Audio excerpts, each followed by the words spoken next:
அனைவருக்கும் வணக்கம். 10th new Tamil book இயல் 9 கவிதை பேழை சித்தாளு நாகூர் ரூமி. வானுயர்ந்த கட்டடங்களை பார்த்து வியக்கிறோம், அதிசயம் என்றும் போற்றுகிறோம்.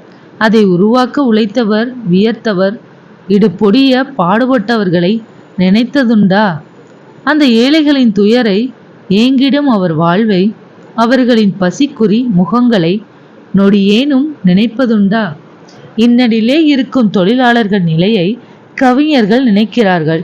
தொழிலாளர்களின் மனச்சுமையை அறியாத செங்கற்களைப் போலவே இருக்கும் கல்மனங்களுக்குள் மனிதத்தை புகுத்து விடுகிறார்கள். பொற்காலமாக இருந்தாலும் இவள் தலையில் எழுதியதோ கற்காலம்தான். எப்போதும் தொலைந்ததே வாழ்வு என தலையில் கைவத்து புலம்புவார் பூமியிலே தன் வாழ்வு தொலைக்காமல் தற்காத்து வைப்பதற்காய் தலையில் கை வைக்கிறாள் இவள். வாழ்வில் தலைக்கணம் பிடித்தவர் உண்டு, தலைக்கணமே வாழ்வாக ஆகி போனது இவளுக்கு.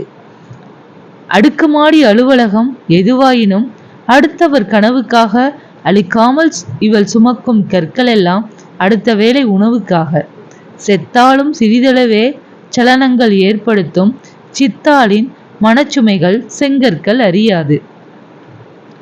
நூல்வெளி முகமது ரஃபி என்னும் இயற்பெயரை கொண்ட நாகூர் ரூமி தஞ்சை மாவட்டத்தில் பிறந்தவர். இவர் 80களில் கணையாளி இதழில் எழுதத் தொடங்கியவர்.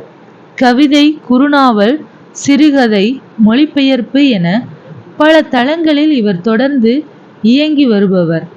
மீட்சி, சுபமங்களா, புதிய பார்வை, குங்குமம், கொல்லிப்பாவை, இலக்கிய வெளிவட்டம், குமுதம் ஆகிய இதழ்களில் இவரது படைப்புகள் வெளியாகியுள்ளன.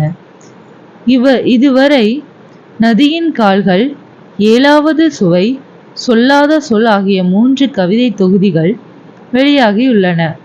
மொழிபெயர்ப்பு கவிதைகள், சிறுகதை தொகுதிகள் ஆகியவற்றுடன் கப்பலுக்கு போன மச்சான் என்னும் நாவலையும் படைத்துள்ளார்.